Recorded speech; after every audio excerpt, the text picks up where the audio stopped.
this is a new chapter called as working from a photograph.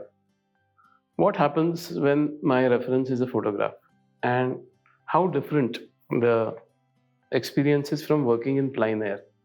So previously I have spoke about utilizing travel, so I'm obviously using a lot of photographic material for my painting reference. But essentially they have to be my photographs because that is the experience which I have taken. So each photograph will carry a memory, the memory in my head, which will recreate the experience. The photograph is just a memory image, but what I have experienced has to come in the. That's why I can't just go on Google and Pinterest and download stuff and paint. That doesn't work. Maybe if I've seen that place and used somebody else's photograph, it can to an extent. So basically, when I'm using a photograph against I am doing a plein air painting, there obviously a huge difference. But with experience, I can use the photograph more effectively. Now, talking about what is the difference.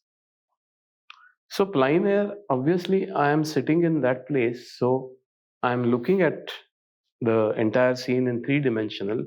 So the entire three-dimensional perception converting into two-dimensional painting. So I can see what is around here, what is over, above. Everything is available. But not just that, all my five senses are playing their part.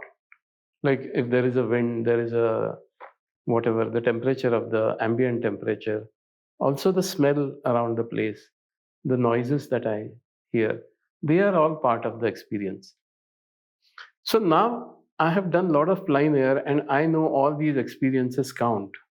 So when I work from a photograph in my studio, I try to recreate that place, that experience back and try to use the photograph in an effective way.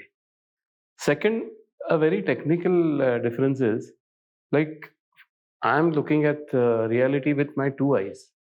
So both the eyes have a different vision and I'm getting a three-dimensional perception of the image. Camera has only one eye. So obviously it is going to create certain level of distortion in the image.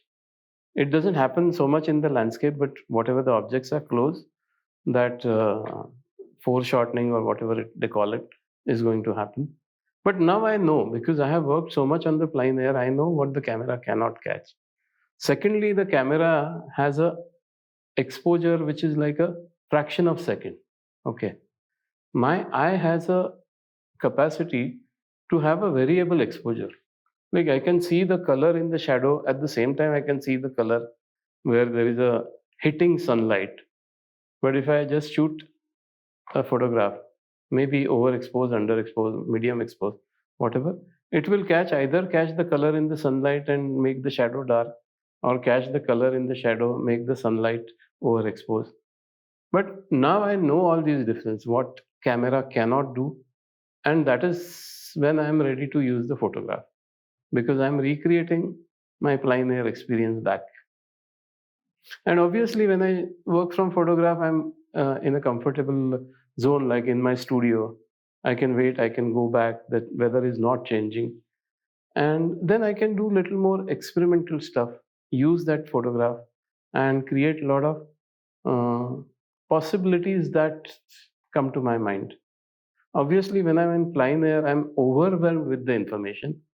Photograph is a limited information which gives me a creative freedom to explore it in a better way. So talking about photograph and plein air, coming back to the book, I have given a comparative study of what are the benefits of plein air, what are the benefits of comfortable zone in the studio.